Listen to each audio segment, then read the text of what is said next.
rejoice,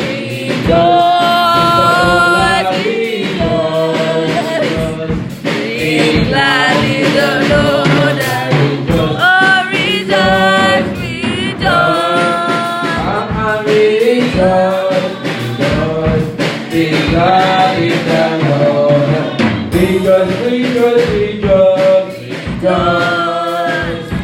rejoice, rejoice, be glad in the Lord and rejoice, rejoice, rejoice, be glad in the Lord and rejoice.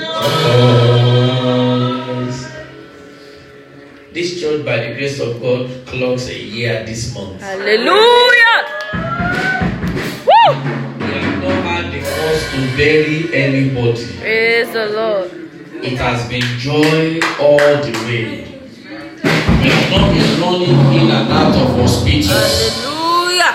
People have not been losing their job and saying, Pastor, because I lost my job, I cannot come to church again. Thank you, Jesus. People have not even come because they are working today. Is that not a blessing? I want us to just say, Father, we thank you for everything you have done. Let's appreciate God, the God that can keep us, the God that can preserve us. If we say that this is our month of thanksgiving, it should be our month of rejoicing. Our month to say, Lord, we are grateful for everything you have done. Father, we are full of joy this morning and we are saying thank you. You that has kept us, you have preserved us. You have not allowed us to die. You have not allowed us to be on the sick bed. We're not running enter-scatter. We're not in a hangout of hospital. Father, we are grateful. Lord, that our legs can carry us, that our hand can move, that our eyes can see, that our ears can hear, that our mouth can speak. Father, we say thank you. Everything in our system is functional. Lord, we give you glory. We give you glory. In Jesus' mighty name, we have given thanks. Amen. Happy birthday to you. Let's sing for Grandma. Happy birthday to you. Happy birthday to you, Grandma. Happy birthday to you. May the good Lord bless you. May the good Lord bless you. With long life and prosperity. May the good Lord bless you. We don't have to ask her, how old are you now, right? Okay, let's sing one Yoruba song for her. Onílọ́jọ́ ìbí ẹ kú àṣeyẹ, ẹ̀mí aṣọ ọkọ ẹ. Oníní lọ́jọ́ ìbí ẹ kú àṣeyẹ, ẹ̀mí aṣọ ọkọ ẹ. Onílọ́jọ́ ìbí ẹ kú àṣeyẹ.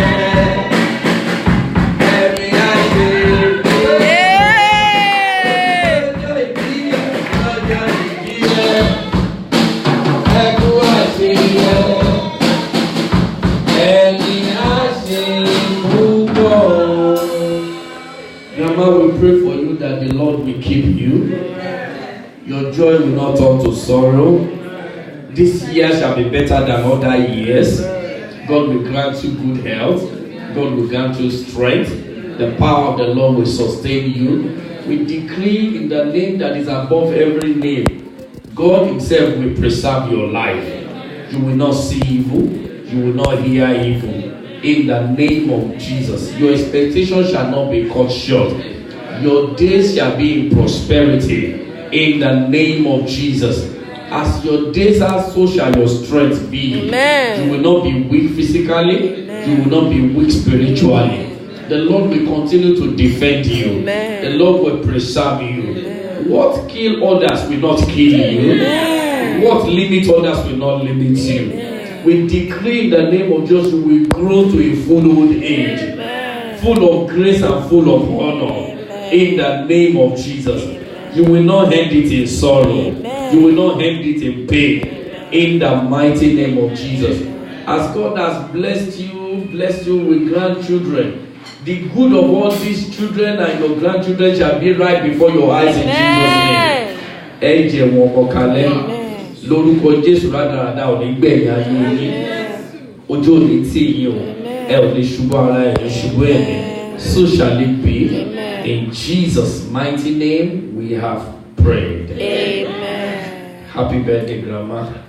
We love you with the love of the Lord in Jesus' name. Can we just put our hands together for the Almighty God?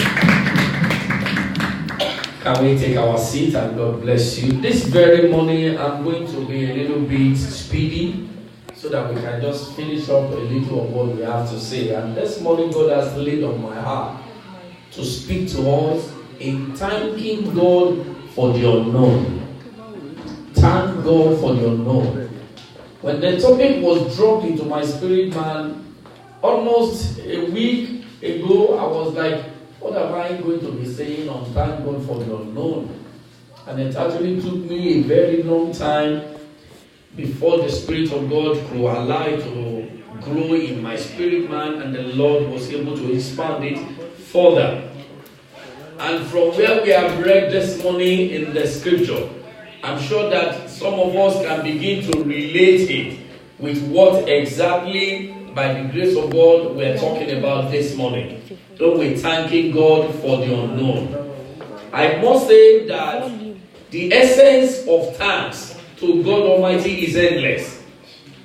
Many of the time that we're thanking God, some of us say, I thank God for life. It's because God gave us that life, we are thanking God for life. Some of us will thank God for money. Some of us will thank God for gift of sleep. Some of us will thank God for protection. Some of us will thank God for promotion. Some of us will thank God for new job. Some of us will thank God for new babies. Some of us will thank God for new cars. Some will thank God for new homes. Some of us will thank God even for a relationship. We will thank God for so many things. I came to realize that there are a number of things that we don't even want to think about, that we have also indebted to God for, that we need to thank Him for. We thank God from day to day. We thank God from weeks to weeks. We thank God from month to month. We thank God from year to year. We even thank God from decade to decade. It is by the grace of God for any one of us to have been born and to have been preserved. There were people that were born the same day that we were born. Some did not even live to see the following day. Some did not even leave that same hospital. In fact, as it were, there are people that were born in the best of the hospitals. They have all the cares, and yet they still did not make it. Whereas there are some of us that were born even inside the cars because our parents were taking us to the hospital. Some of us were even given back to in the house. And yet, the mercy of God has preserved us, and we are what we are today by the grace of God. So we have so many things to thank God for. We have numerous of them to mention. But this morning, I need you to also permit me to let you know that while it is good to thank God for what you know God has done for you, there are other numerous things that we do not know that God has done, that if God had not done the numerous things that were unknown to us, the known one that we are thanking God for will not have been there for us to thank God for. Do we all agree with me that life is a process? Something leads to something. Something gets to something. All of us here, by the grace of God, we are product of biological union of our fathers and mothers. Do you know that if your father did not meet your mother, you may not have even come forth? There are things that you did not know when it happens, but for whatever reason, God arranged the meeting of your father and your mother, and because God wanted to bring you forth. There are some of our parents that when you ask them, why did you marry my mother or why did you marry my father, they want to tell you that I don't even know why I married him. I didn't want to marry her.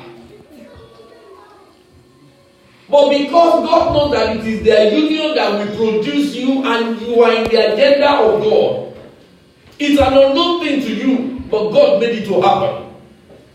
There are a number of things that are apples, and when we look at them, we are wondering, even ourselves, we are asking questions, why should this thing happen? And little did we know that God allowed them to happen because of us.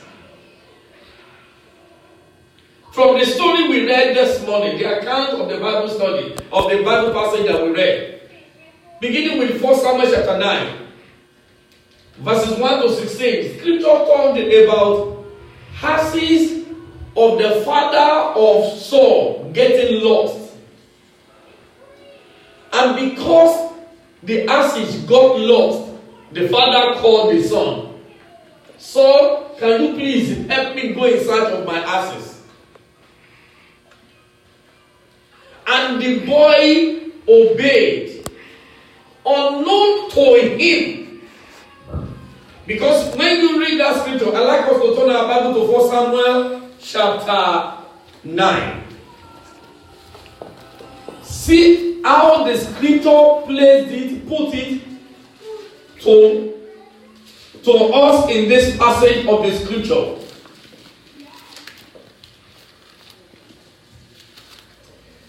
I read verse 15 of that 1 Samuel chapter 9. 15 to 16, he said, now the Lord had told Samuel in his ear a day before Saul came, saying, tomorrow about this time, I will send thee a man out of the land of Benjamin, and thou shalt anoint him to be captain over my people Israel, that they may save my people out of the hand of the Philistine. For I have looked upon my people, because their cry is come up unto me. God already had an agenda. God had certain cries. And the solution to that cry was Saul. But how will Saul get to where Samuel is? Because Samuel will not begin to walk around the land of Benjamin saying that I'm looking for Saul. Oh, possibly there are so many of them that are even named Saul. But God had prepared it, and God made the asses of the father of Saul to get lost. Because God needed to lead Saul to where he is going to be anointed to become a king. Saul did not know. He was just an obedient child to his father. But everything that was happening to him were in the agenda, were in the record, were in the process that God has put down. I need you to pay attention and begin to ruminate over it. Am I not supposed to be grateful? There are a number of us that has gone through certain difficult processes. And because we did not know that God put them there for us, so that we can arrive destiny. And that is why we're not giving thanks. The Bible was careful enough to let us know that Saul did not just go to a place. He went to a couple of places. He went from town to town. In search of the asses. They could not even find it. They went to a particular place. They did not find it. It was enough for them to go back. But God did not allow them to get tired. You are still moving forward. Even until they got to that land. And the man said, look, I'm sure that my father now will be less worried about the asses. We should be going back home. Why was it when they got to the land where the man of God was? There are a number of us who were going through certain processes of life, challenges we call it. And we didn't know that we are almost arriving at our destiny. And we are almost like beginning to give up. Thank God for what you did not know. That you are just going through it. And the servant said, oh, wait a minute. There is a seer in this place, that is a prophet. Let's just go to him. He might be able to tell us what we are going to do. That was their whole plan. Their plan was that they were doing for what? Were looking for what? The lost asses. The camels, the donkeys that were lost. That was what they were looking for. And they said, let us go to the seer. And by the time they got to the seer, Samuel said, you aren't going back. You need to dine with me because I have already reserved a portion for you. Read that account very well. Samuel had already told even the servant, from these sacrifices you are making, keep this particular portion. There is a guest coming. And by the time they got there, he set it before them. And he told him, you don't have to be worried. The asses you are looking for, they were already found 3 days ago. It's in the scripture.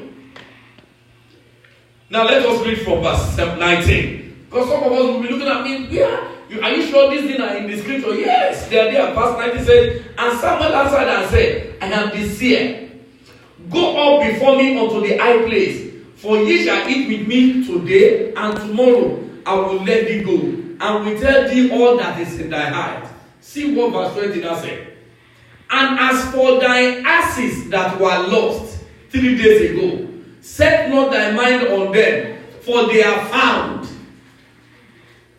And on whom is all the desires of Israel? Is it not on thee and all thy father's house? He's asking him. It was not the asses that were meant to be lost. It was because the desire of the entire Israel is on you.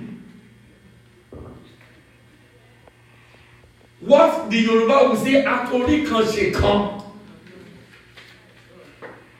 Because God wanted to drag him to where his destiny will be fulfilled. God allowed the situation of the loss of asses. I don't know what were the lost asses in our lives, in our families, in our homes, in our careers, in our jobs that we have been looking for. And God is using them to drag you gradually to where your destiny will be fulfilled. There are some of us that are seated listening to me that you will not have been where you are, even for the challenges that came on you. There are some of us, if they had told us that, hey, hello, can you just abandon whatever you are doing and plan a trip and travel out of your country? You will look at the person and you say, I have a good job, I have good business, I am living fine. What am I looking for?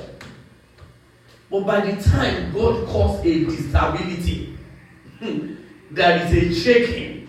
That was when some of us now said, let me quickly pack my things now that I can still find my way. Some of us did not even pack our things. We just came. Let me just come and relax and show them that I can travel. Before God told you that you aren't going nowhere. Because I had planned it. Thank God for things that you do not know. There are a number of things that if God had to let us into the secret, some of us will not be ready to pay the price. Do you know that if Saul had been told you are going to become the king of Israel, you think he would go to Samuel? Because by the time Samuel was telling him all the desire of the entire Israel, they are on you. He said, who am I? What is my family? We are even the least. I'm from Benjamin. And even in the Benjamite family, my father is even the smallest. So don't even think about it. There are some of us that will have even run away. There are some of us like Moses, who was telling God, why should you be interested in me, a stammerer? When Aaron is an orator, that one can speak without making any mistake. Take this one. But there is something God saw in you. Thank God for what you didn't know. Many of us were battling with it. We're going through the challenges of life and it is looking overwhelming. It's as if, when am I going to break through? When is my joy going to come? When is God going to help me? God is saying to you this morning, thank me because the thoughts that I have for you, Jeremiah 29 verse 11, they are thoughts of peace and not of evil, to give you an expected end. We have been praying, God, give me a breakthrough. God, give me this. God, give me that. But we don't know how, what process that will take us there. Thank God for the unknown. In the book of Genesis chapter 37, God was telling us the story of Joseph. God spoke to Joseph and said, you are going to be a ruler, right? And the guy even shared the dream with his brethren, and the Bible said the brethren hated him. The boy perhaps had an understanding God must be saying something. But how he's going to be, he doesn't know. Where he's going to become a ruler, he doesn't know. But he was just being obedient like Saul was to his father. And that is a great lesson to some of us here this morning.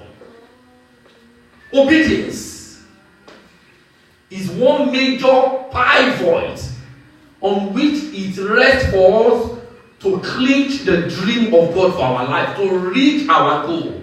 Obedience. When it is convenient, when it is not convenient. Obedience to the will of God, to the word of God. And Joseph was there. He knew that the brothers didn't like him. He knew. He knew they hated him. Of course, by the time the father even bought him coats of many colors, he knows how much envy they were showing. They were too jealous of him. But the father called him and said, I've not seen your brothers for a while. Can you please go in search of them? It was never recorded that Joseph said, Daddy, didn't you know that these people didn't like me? And you still want me to go and look for them? He agreed to go. Obedience. He got to Shechem where they said they were going. He didn't see them. It was good enough for him to go back home and say, I didn't see them. Grandpa, I didn't see them. I got there. The Bible said he was walking about the bush. He was not even thinking of his own safety. He wasn't having nothing to protect him, and besides, he was alone. He was still looking for them before he found a man who says, oh, I overheard them saying that they are going to Dothan. He said, really? Let me go in search of them. He still went further. There are things that God is setting before you to test your faithfulness. Maybe additional years. Maybe additional time. Maybe additional spending. Maybe additional obedience. There are things that God requires of you that you need to go extra mile. You need to go a little bit further. The same thing as it happened to Saul was how it happens to Joseph. Thank God for the unknown. And you know that Joseph didn't know that the brothers were plotting to kill him.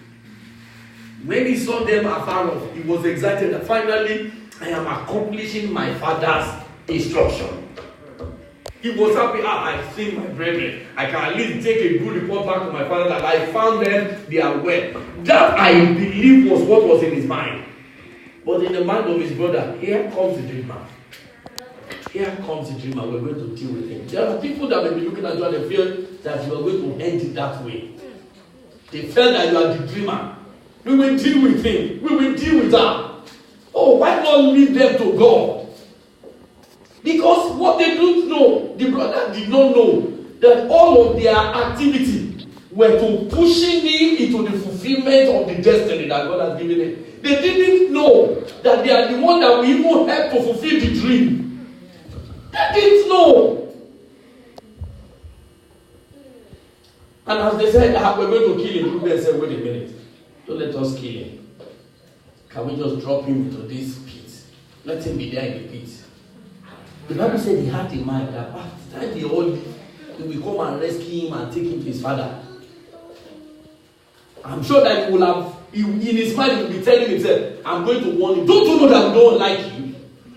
Even if your father said you should look for us, should you not have told him that we don't like you? We don't like you and we are not hiding it. Why should you still do good to us? Leave us alone. No, I'm just sparing your life for this time. That was his mind. And they threw him inside the pit as he instructed. But before he went to where he was going to and came back, Judah had suggested another one. He said, oh, this boy that we just threw inside, let us waste it. We can make money. And it's not a Egyptian that are passing, Ishmael. Let's sell this boy to them and get money. And all of them agreed. But they did not know that they were helping to fulfill the counsel of God. Hello, sir. Hello, ma. That enemy, that boss that is hostile, that man that dislikes your God, that woman that felt that you cannot make it, they are all a part of the process to making you get to where God wants you to get to. There are things that the enemy will do that the friends will not do. If God asks your friend to push you sometimes into fire, he may not want to push you because he likes you. But an enemy will not even think twice. It's an opportunity for him or her to fulfill his mind. But by the time you are being pushed into that fire, God knew that you have the strength that can make you cross the fire into your blessing. Because your blessing is at the other side.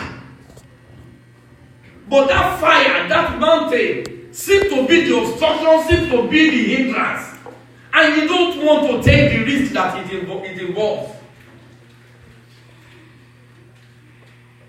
Thank God for what you don't know. And by the time they sold him to slavery, Potiphar's wife also helped. And on, the process was completed that he had to go into the prison and that from prison to the palace. If he had known that he will need to suffer that much, I'm sure that he would not even want to. Even our Lord Jesus Christ that knew what he was going to suffer. For him to shed his blood, he got to a stage that he almost changed. He said, Father, if it is possible, let this cup pass over. Because he knew what pain he was going to go through. If our Lord can fidget over what he knows he's going to go through, why would God not hide some of the prices away from us? And that is why God kept it. There are a number of things. I'm sure there are some of you that will remember as I'm talking. I'm sure that you will be remembering things that have happened to you. That if ordinarily you were told and called, Brother Joshua, you want to get there, you said, yes, I want to get there. Do you know that this is the sacrifice? You tell them, please, hold it. I still need my life. Unknown to you that your life isn't going to be lost.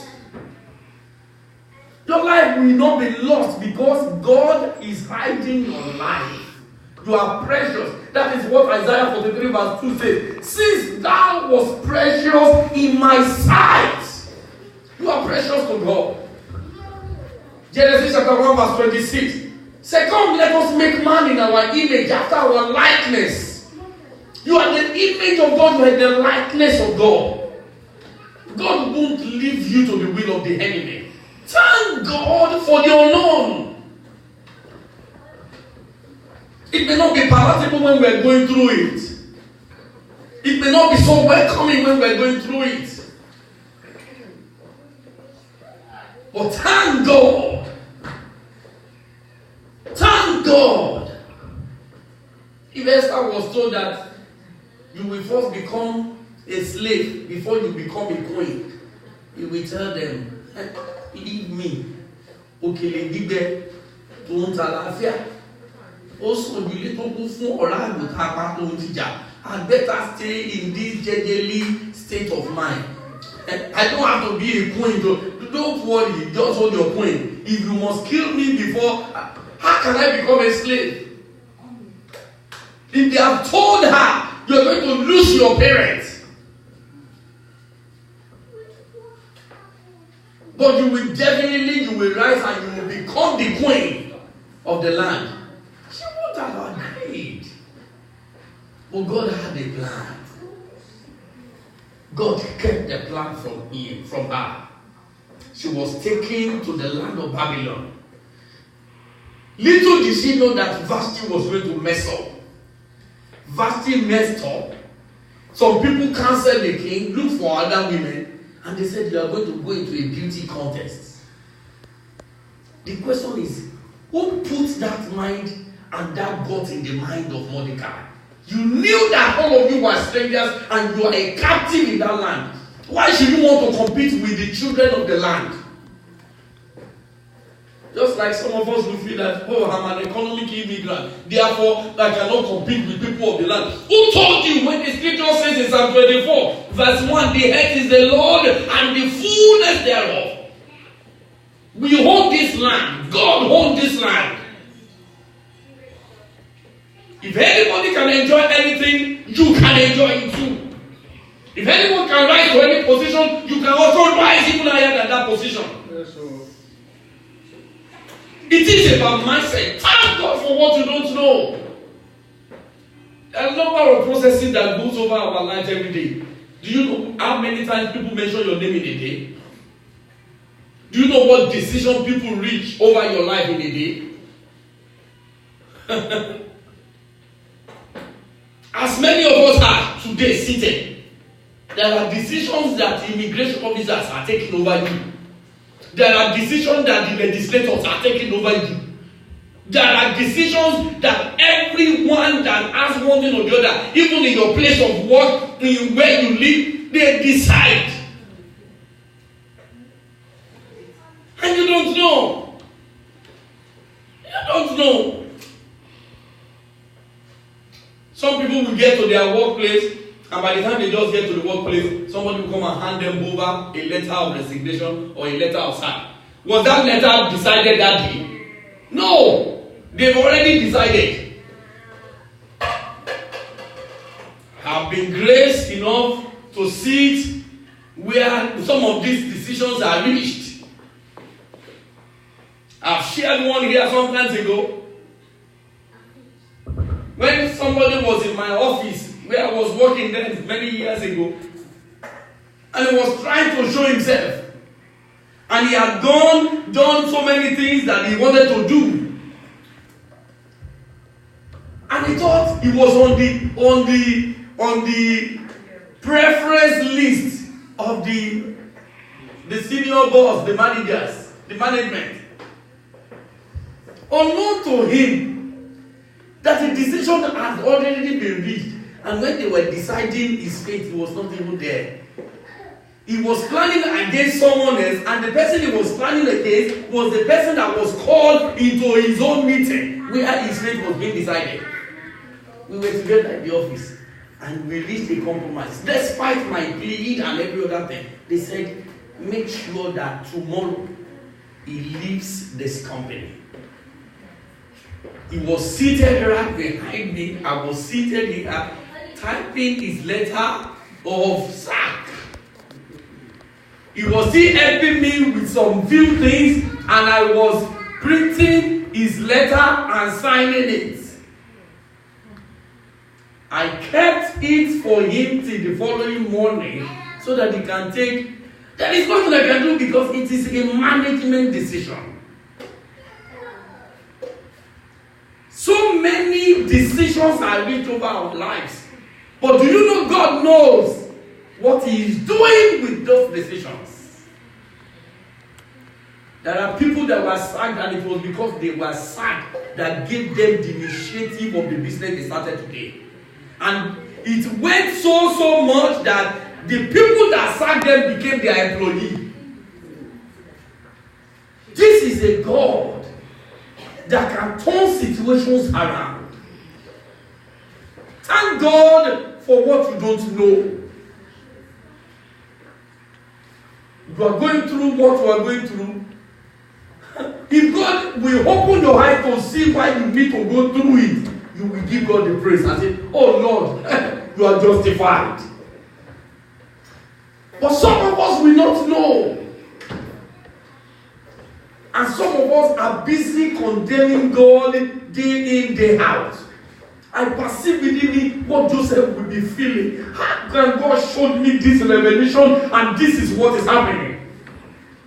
And listen to one of the testimony, I guess I've shared it here before, that our father-in-law shared of a man of God, of one man who went to meet Daddy Jew and said, Daddy, I want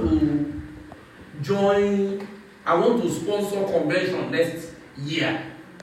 And Gio looked at him and said, you want to sponsor a convention? Do you know what you're talking about? Every convention, at minimum, we kill like 500 cows to feed people.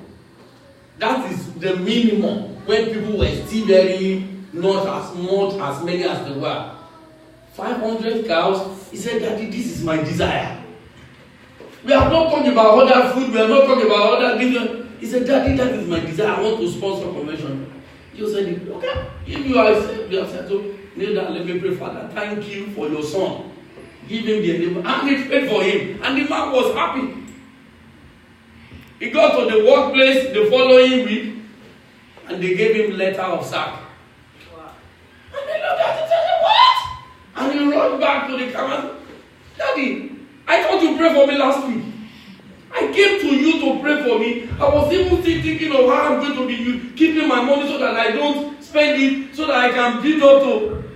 Now they have sacked me. And Daddy said he looked at him and he said, you are the one who said you want to sponsor convention. There is no way you can be in that employment and sponsor convention. God knows what he's doing.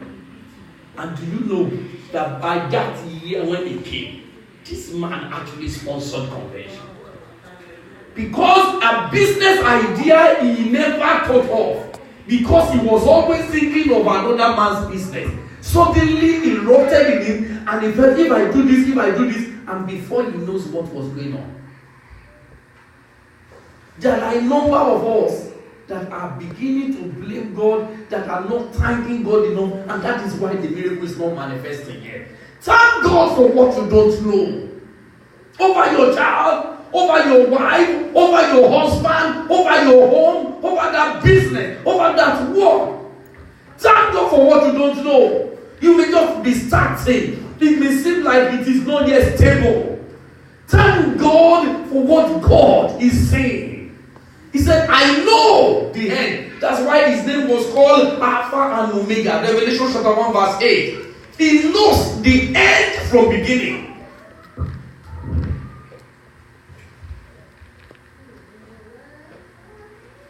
When Ruth was returning with Naomi, in the book of Ruth chapter 1 verses 12 to 16, she did not know what would become of her.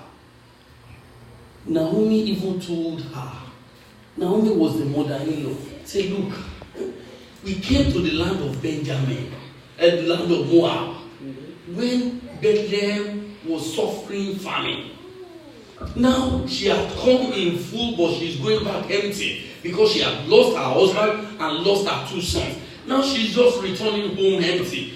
You, these wives of my sons, now I don't have any child to give you. You had better go back to your people. Oprah returned at the advice of the mother-in-law. She tried. She also showed some sympathy. She showed some love. But the mother-in-law said, just go back. I don't know what is going to happen next. But Ruth said, if God had allowed me to marry your son before, it means God had an agenda here. I may not know it, but I am not turning back. He said, don't bother to plead with me to go back, because this journey that I have ventured into, it is going to lead me to success. And today, Ruth is one of the grandmother of our Lord Jesus Christ. Do you know the genesis of Ruth? Ruth was from Moab. One who are the Moabites. They are the sworn enemies of God. Why? Because they were children that were born as a result of the father meeting his daughter. And God swore that you will be my enemy. But that woman break away from that limitation. I can't stay at the other side of being an enemy to God. I must find myself in. And if now God has done it that I am plugged, I will never be disconnected. There are many of us that are beginning to look at people. We feel that they are making it, and we are giving up on our faith. Don't give up on your faith. Oh, that somebody started well earlier than you does not mean that he is going to do better than you. Everyone has his own time or our own time, and you are on your lane. I think it was me and Grandpa that were discussing in the vehicle yesterday or today, that each of us have our lane. You are not standing behind me, I'm not standing behind you, because I'm on my lane. You are on your lane. Some people were in this country and they are making it big time. And when they look at their annual pay, they will say that they are in the $500,000 annually, $1 million annually. Oh yes, it is their time. It doesn't matter if you are making $2 per hour for now. It doesn't matter if your total annual income is just $10,000. You are on your lane. At your time, you will get there. Amen. Thank God for the unknown. Thank God for what you don't know. Celebrate God in your life. Don't let nobody weigh you down. Don't let nobody tell you that you are a second citizen. Second citizen where when God says you are in his image, in his likeness, and he has given you dominion. Thank God for what you don't know yet. You're only passing through it because it's a process. And with time, you are going to come out brighter. You are going to come out shining. Elijah was told by God in that 1 Kings chapter 17, that was the second passage we read. Go to the house of a widow in Zarephath.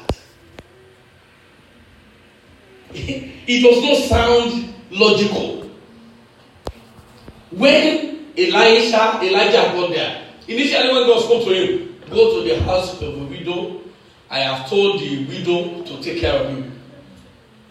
The Bible did not even say that Elijah had it, did he? I'm sure that, naturally or rationally thinking, what he would expect is that widow must have been a wealthy widow. There are wealthy widows. Maybe their husband left them so many assets, properties, money. And the man of God went there gladly. But by the time he got there, he found out that he was meeting with a wretched widow.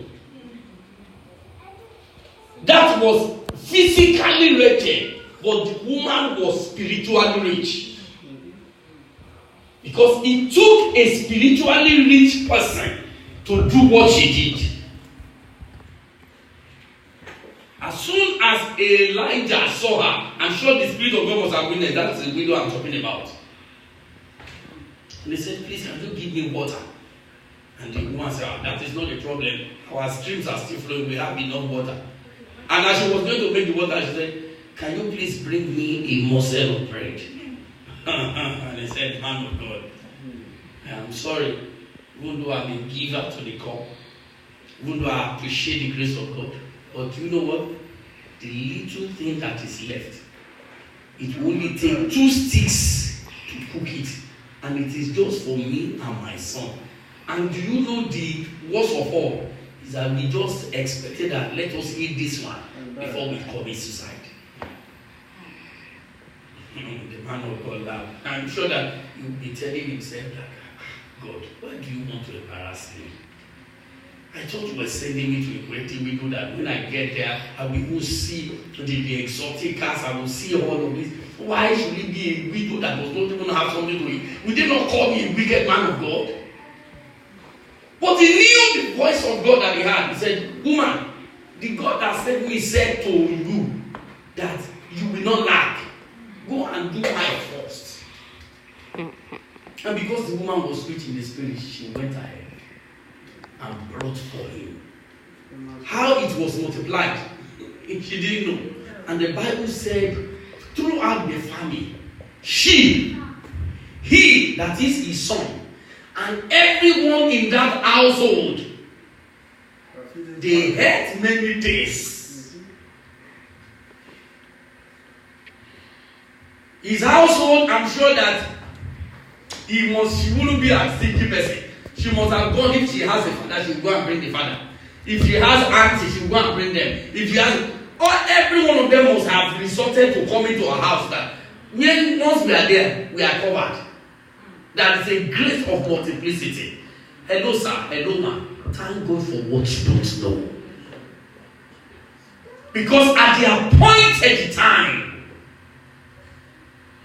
you will manifest. You might have started a career and you don't know where it's going to head you. You might have started a journey into marriage and you don't seem to know where it's going to take you to. You might have started a business and it seems that everything is shaky and it is bleak. You don't know where to go to. You might have engaged yourself in certain things and you are feeling that, am I on the right path? It's a process. Thank God for what you don't know, because sometimes when you know, you will overjump. But God is keeping those stuff from you so that you can go in that gradual process. And by the time you get there, you will appreciate God more. Give God the praise. Celebrate God. Yes, we are announcing it's a month of Thanksgiving. But I know some people will be like, Pastor, you don't understand what I'm going through. I need to pray this prayer. Who told you that it was the prayer you are praying that is bringing what is happening in your life? Thank God, because the Bible said even before we ask, He knows. He knows what you need. He knows what I need. Celebrate Him. Worship Him. Glorify Him. You have your children, you have your wife, gather them and both of you should praise God for what you don't know.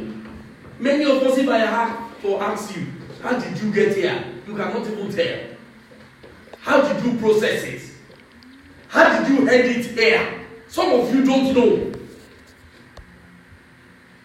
I need you to bow down your head this morning. I want to give you just 1 minute to think about yourself. Think about the process of life that you don't know. That suddenly changed, transformed your life, and has given you blessing. Think about it. Those moments of challenges that you thought were going to swallow you. But all of a sudden, it did not swallow you. You came out brighter, you came out happier, you came out stronger. Think of those challenges that came as if they are going to mark your end. You ran to the front, you ran to the back, to the right, to the left. There were nobody to help you. Do you know how you got through them, how you escaped? Thank God for what you don't know. Say, God, I thank you. Even for this business that I've just ventured into, I don't know where it is ending, but I'm thanking you. I am thanking you for this marriage. Even though what I expected this year to manifest, I am thanking you. For this career that I've chosen, I don't know what it's going to give me, but I am thanking you. I am thanking you for what I don't know. I praise you for what I don't know. I thank you for the process that I'm going through. Thank you. Thank you. Thank you. Thank you for how far you have taken me. Bless His holy name. Give Him praise and say, Lord, for me and my household, we will continually give you praise. We will continually worship you. Thank you for what I don't know. Thank you for the unknown blessing. Thank you for the unknown process of glory. Thank you for these challenges. Thank you for these problems. Thank you for this difficulty. Thank you. Blessed be your holy name.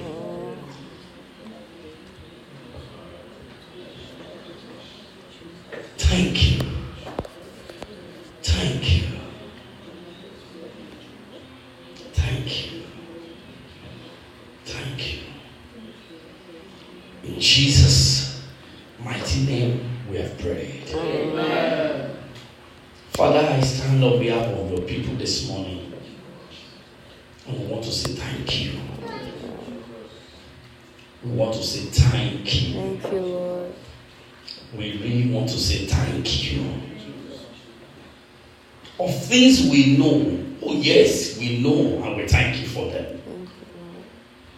But much more this morning, we realize that what we don't know seems to be more than what we know. And this morning, with our heart of gratitude, we say thank you. Thank you, Lord. Thank you for the difficult times. Thank you for the challenging moments. Thank you for the period of travail. Thank you, because we know that we will not sink. Thank you, because we know we will come out brighter, stronger, and happier. Thank you, because you will help us all the way. Thank you, because there is a light at the end of the tunnel. Thank you, because our joy shall be full. We are saying thank you for what we don't know. Blessed be your holy name. Take all the glory, take all the praises. That the heart of thanksgiving will continue to be with us. In Jesus' mighty name, we have prayed. And the people of God will say, Amen. Can we please put our hands together for them?